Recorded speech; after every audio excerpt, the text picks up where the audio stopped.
দেখো প্রথম কোয়েশ্চেন কি বলছে, value of a precious metal is directly proportional to square of its wait.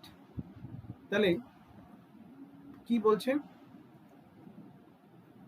বলছে ভ্যালু হচ্ছে কি, কোনো মেটালের ভ্যালু হচ্ছে directly proportional with the square of its weight, যার ওয়েট হবে যা তার স্কোয়ারের ইকুইভ্যালেন্ট।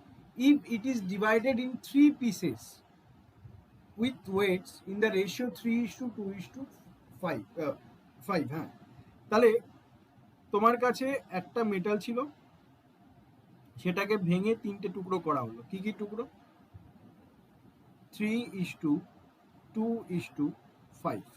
তাহলে অরিজিনালি মেটালটা কত পার্ট ছিল?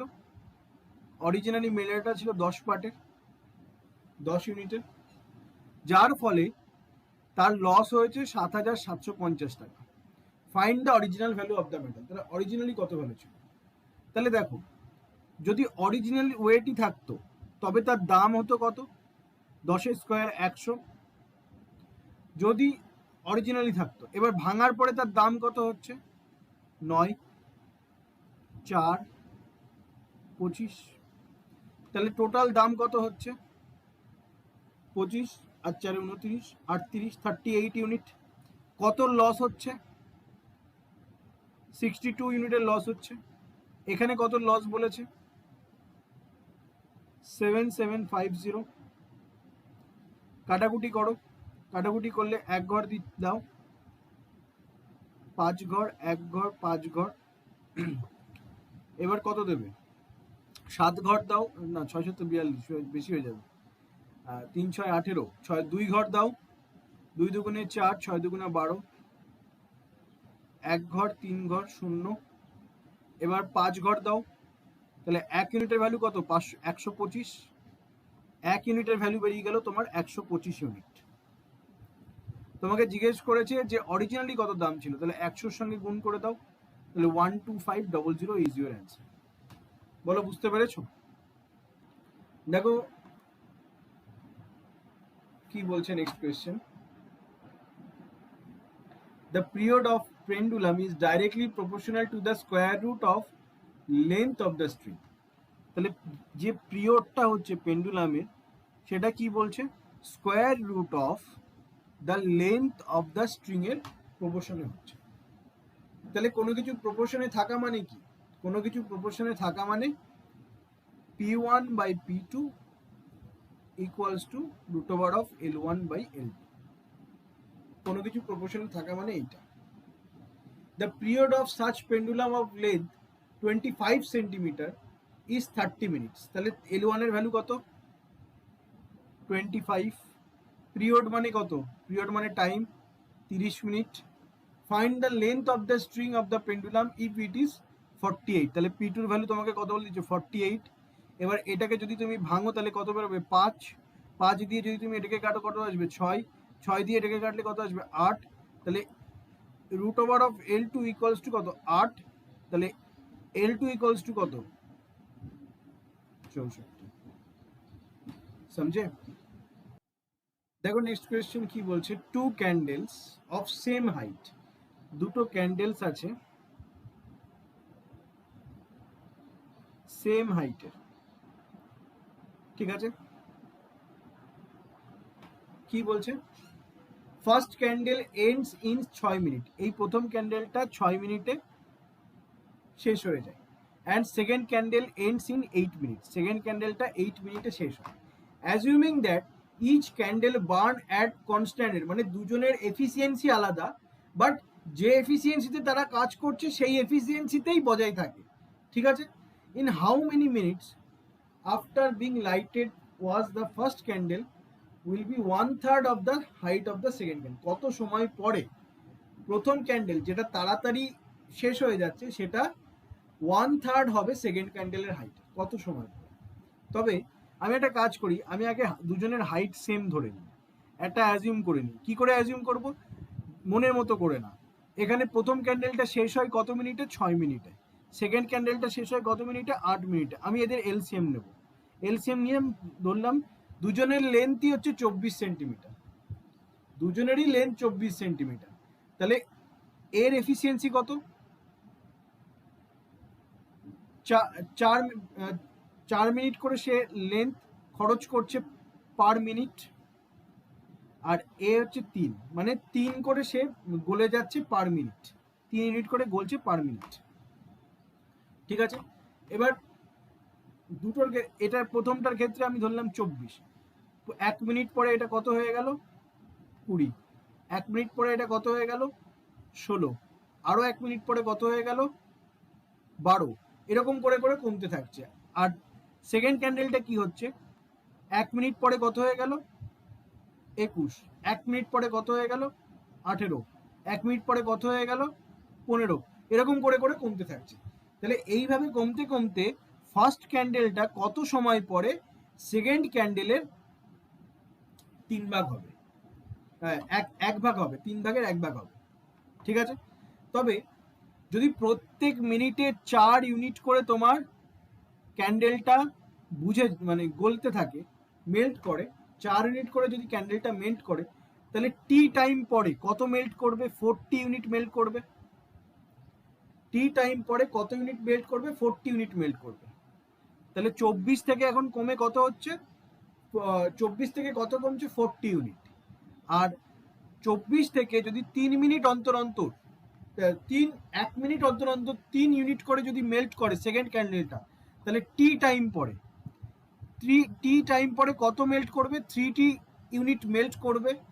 কত কার থেকে মেল্ট করেছে? 24-এর থেকে মেল্ট করেছে। মেল্ট করার পরে এখন তাদের লেন্থের রেশিও কত হওয়ার কথা? 1/3 হওয়ার কথা। এইবার যদি আমি ক্যালকুলেশন করি, আমি টি এর ভ্যালু বের করলেই আমার অ্যান্সার। টি এর ভ্যালু আসবে 5.33333, which is none of this. 5.4 না, 5.3। এখানে দেখো সবকটা কিন্তু খুব ক্লোজলি রিজেম্বলস আছে, 5 খুব ক্লোজলি রিজেম্বলস আছে, ওর জন্য 5.333 ইজ নান অফ দিস। ঠিক আছে, যদি এখানে অ্যাপ্রক্সিমেট বলতো তবে ঠিক ছিল, এখানে অ্যাপ্রক্সিমেট বলেনি। দেখো কি বলছে, two candles having lengths in the ratio 8:9, দুজনের লেন্থ হচ্ছে 8:9, আর lighten at the same time, সেম সময়ে শুরু করা হয়েছে। First candle ends in 30 minute, প্রথম ক্যান্ডেলটা 30 মিনিট পরে শেষ হয়ে যাচ্ছে। Second candle ends in 35 minutes, সেকেন্ড ক্যান্ডেলটা 35 মিনিটস পরে শেষ হয়ে যাচ্ছে। Assuming that candle burn at a constant rate, after how much time the ratio of the height of the first candle to second candle becomes 14:50। আচ্ছা বেশ, তবে দেখো দুটো ক্যান্ডেল ছিল, প্রথমটা first candle and second candle. প্রথম ক্যান্ডেলটা 30 মিনিটে মেল্ট হয়ে যাচ্ছে, সেকেন্ড ক্যান্ডেলটা 35 মিনিটসে মেল্ট হয়ে যাচ্ছে। তাহলে এদের যদি আমি একটা কমন হাইট নিই, কমন হাইট আমি কি নিতে পারবো? এদের এলসিএম করি, এদের এলসিএম, এটা 5 গুণ 6, এটা 5 গুণ 7, তার মানে 5 তো তোমার আছেই, ইন্টু 6 ইন্টু 7 করলে তোমার কত হচ্ছে? 5 6 30, 3 7 21, 210। তাহলে দুজনের হাইট হচ্ছে 210, এরও লেন্থ হচ্ছে 210, এরও লেন্থ হচ্ছে 210। ঠিক আছে, কিন্তু তোমার এখানে বলে দিচ্ছি তাদের লেন্থের রেশিও কত? 8:9, তার মানে এর সঙ্গে তুমি 8 গুণ করো, এর সঙ্গে তুমি 9 গুণ করো, করলে তোমার এখন কত আসছে? 0 8 অক্ষে 8, 8 দুগুণা 16, এখানে কত আসছে? 0 9 অক্ষে 9, 9 দুগুণা 18, এটা হয়ে গেল তাদের লেন্থ। তাহলে এইটা তাদের লেন্থ হলে তাদের এবার মেল্টিং এফিসিয়েন্সি কত? মেল্টেড এফিসিয়েন্সি কত? 30 দিয়ে ভাগ করে দাও, 30 দিয়ে ভাগ করলে 0 0 কেটে যায়, 3 5 15, 3 6 18, এত পার ইউনিট পার মিনিট। এখানে যদি ভাগ করো 35 দিয়ে, 35 দিয়ে ভাগ করলে তোমার এখানে তোমার 35 দিয়ে যদি তুমি ভাগ করো, তাহলে 5 দিয়ে তুমি এটা কাটতে পারবে, 7 দিয়ে কেটে দাও 30, 7 দিয়ে কাটলে হচ্ছে তোমার 30, 5 দিয়ে কাটলে 6, 6 নং 54, 54 ইউনিট পার মিনিট।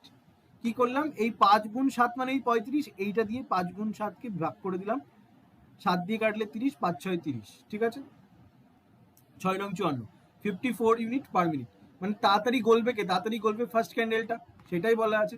তাহলে এরকম করে ফার্স্ট ক্যান্ডেলটা গলতে গলতে গলতে আমি ধরলাম যে প্রত্যেক মিনিটে 56 ইউনিট করে গলছে, প্রত্যেক মিনিটে 56 ইউনিট করে গলছে।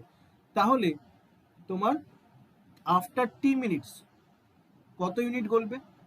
56 ইন্টু টি ইউনিট গলবে। কার থেকে গলবে? 1680 এত মিটার থেকে গলবে।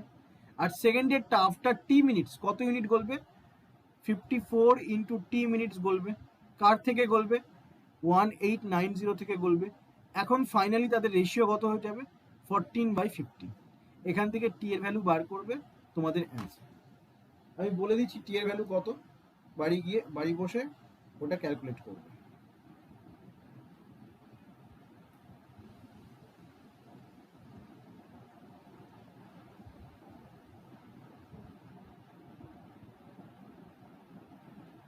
টি এর ভ্যালু বেরোবে হচ্ছে তোমার কত বেরোচ্ছিল গো শ্রেয়া আগেরবার? 15 বেরোবে, 15 মিনিটস। টি এর ভ্যালু বেরোবে 15 minutes. None of this is your answer. Check করে নেবে একবার। বুঝতে পেরেছো? Mukesh spent x/8 of his income in rent, ঠিক আছে, x/10th of the remaining in food and x/20th of the remaining on shopping and saves 3570 rupees, ঠিক আছে। If his income is 9600, then find the ratio between the amount he spent on rent to that of shopping. তাহলে rent আর shopping এর ভেতরে যে অ্যামাউন্টটা সে spend করেছে সেটা আমাকে বের করতে বলেছে। তাহলে মুকেশের কাছে ছিল কত টাকা? 9600 রুপিস, ঠিক আছে। তার থেকে সে x/8 খরচ করেছে কিসের উপরে? রেন্টের উপরে। তাহলে বেঁচে আছে কত? 1 মাইনাস x/8। তার সেই রিমেনিং টাকার থেকে, এটা রিমেনিং বেঁচে আছে, রিমেনিং টাকার থেকে সে x/10 খরচ করেছে কিসের উপর?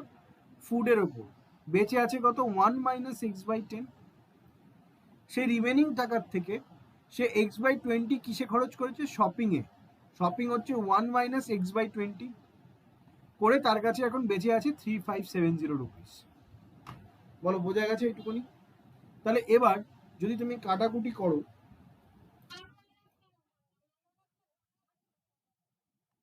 টোটাল ইনকাম বলেছে আর এটা খরচ বলেছে, তো তুমি যদি ইনকামের সাথে খরচটা মাল্টিপ্লাই করো তাহলে এটা কি বেরোবে? খরচ বেরোবে। যদি ধরো 1 মাইনাস করলাম মানে এটা রিমেনিং অ্যামাউন্টের জন্য করলাম। আমরা তো প্রত্যেকবার দেখো বলা আছে, হ্যাঁ জোরে বলো একটু।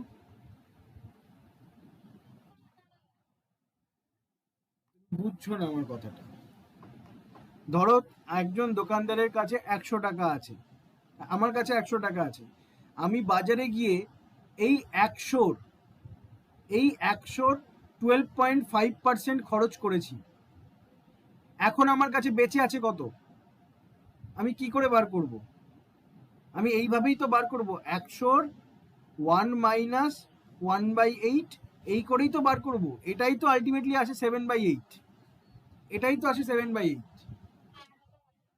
বুঝেছো? তাহলে আমি যদি ডাইরেক্ট 100 1/8 করি তাহলে আমি এটা আমার কি বেরোবে? এটা আমার বেরোবে আমি যত টাকা খরচ করেছি, যত টাকা আমি খরচ করেছি সেইটা বেরোবে। আমাকে জিজ্ঞেস করা হয়েছে খরচ করেছি কত, না খরচ করার পরে আমার কাছে কত বেঁচে আছে সেটা। তাহলে মুকেশের এত কিছু খরচ করার পরে রিমেনিং এর উপরে, অবভিয়াসলি রিমেনিং এর উপরে বলেই আমরা মাল্টিপ্লাই করতে পারছি। যদি মাঝখানে গ্যাপ থাকতো, একটা রিমেনিং বলতো না, তাহলে আমি মাল্টিপ্লাই করতে পারতাম না, যোগ বিয়োগ করতে হতো। তাহলে রিমেনিং এর ওপরে বলছে বলেই আমি মাল্টিপ্লাই করে করে ডাইরেক্ট সেভিংসে নিয়ে যেতে পেরেছি।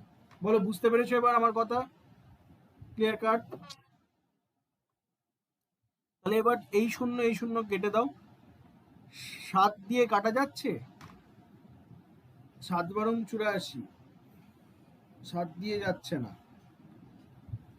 3 দিয়ে যাবে। 3 দিয়ে গেলে 3 তিরিক্ষে 9, 3 দুগুণা 6, 320, 3 অক্ষে 3, 3 অক্ষে 3, 3 নং 27। তাহলে এখানে কি কি থাকছে দেখো, এখানে থাকছে হচ্ছে 8 মাইনাস এক্স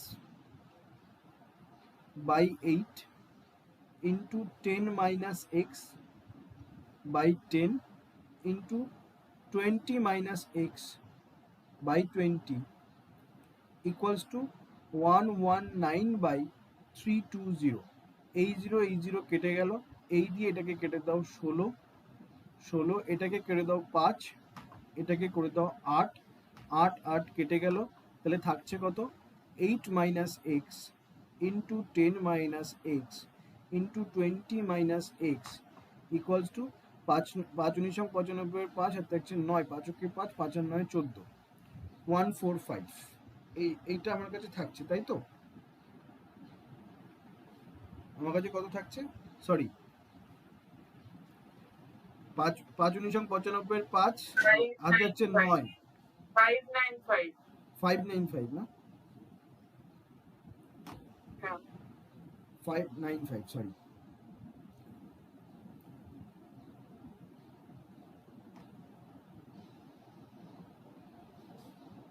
পাঁচ 95, 5 কে 5, 595, ঠিক আছে। তাহলে এবার এই 595 কে আমাকে এইটা এখান থেকে ক্যালকুলেশন করে x এর ভ্যালু বার করতে হবে। তাহলে এখান থেকে ক্যালকুলেশন করে যদি x এর ভ্যালু বার করতে যাই, আমার x টা কিউবে আসবে। তাহলে আমি কি করে শর্টকাট মেথডে করতে পারি, কি করে আমার মাথার মধ্যে একটা এক্সাম্পল আসতে পারে। আমি কি করব, 595 কে উৎপাদকে বিশ্লেষণ করব। 595 কে উৎপাদকে বিশ্লেষণ করলে এখানে কি আসছে? 119, 119 কে 17 দিয়ে যদি কাটো, 7 17 119, তাহলে এটাকে যদি আমি কাটি তাহলে কি কি আসছে? 5 into 17 into 7, এটা উৎপাদকে বিশ্লেষণ করে আসছে। তার মানে কি? তার মানে আমার এই যে তোমার এই যে এই ভ্যালুটা এদের মাল্টিপলে হতে হবে, এই ভ্যালুটা এদের মাল্টিপলে হতে পারে। তাহলে এদের মাল্টিপলে হওয়ার জন্য দেখো, যদি আমি 10-এর বেশি নিই, সরি 8-এর বেশি নিই, তাহলে আমার পুরো এই গুণিতকটা কিসে চলে আসবে? মাইনাসে চলে আসবে। আমি মাইনাসে তো নেবো না, তার মানে কি আমার 1 থেকে 8-এর কমে নিতে হবে। 8 নিলেও হবে না, তাহলে সেটা আমার 0 হয়ে যাবে। তাহলে 1 নিলাম। যদি আমি 1 নিই, 1 নিলে কি হচ্ছে? এখানে হচ্ছে 7, এখানে হচ্ছে 9, 9 কি এদের মাল্টিপলে আছে? নেই, তার মানে 1 নিতে পারবো না। যদি আমি 2 নিই, 2 নিলে কি হচ্ছে? 2 নিলে হচ্ছে তোমার এখানে 6, 6 কি মাল্টিপলে আছে? নেই। যদি আমি 3 নিই, যদি আমি এখানে 3 নিই, 3 নিলে কি হচ্ছে? এটা কত আসছে? 5, এটা কত আসছে? 7, এটা কত আসছে? 17।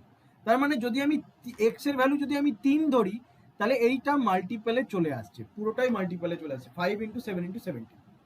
তাহলে আমার x এর ভ্যালু কি হয়ে গেল? 3। তাহলে x এর ভ্যালু যখন 3 হয়ে গেল, এবার আমি কি করতে পারি? এবার আমি ডাইরেক্ট বের করব। আমাকে কি বের করতে বলেছে? Find the ratio between the amount spend on rent to that of shopping. তাহলে 9600, ঠিক আছে, 9600-তে রেন্টে কত স্পেন্ড করেছে?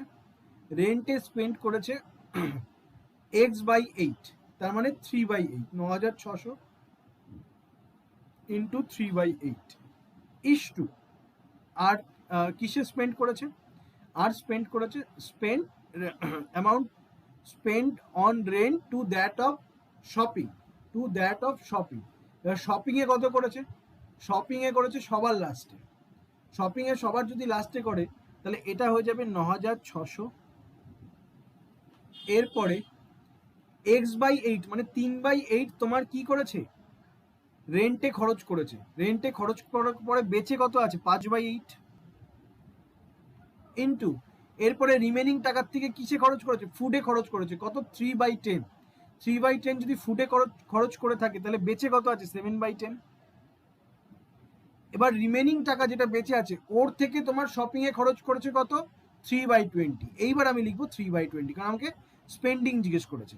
তাহলে শপিং এ খরচ কত করেছে? 3/20। তাহলে এই দুটো রেশিও করতে হবে। এই দুটো রেশিও করলে দেখো, এটা তো কেটে গেল, এটা কেটে গেল, আর 3 কেটে গেল। তাহলে এখানে থাকছে হচ্ছে 5 দুগুণা 10, তাহলে থাকছে হচ্ছে 40:7। তাহলে 40:7 ইজ আওয়ার অ্যান্সার। বলে বুঝতে পেরেছো?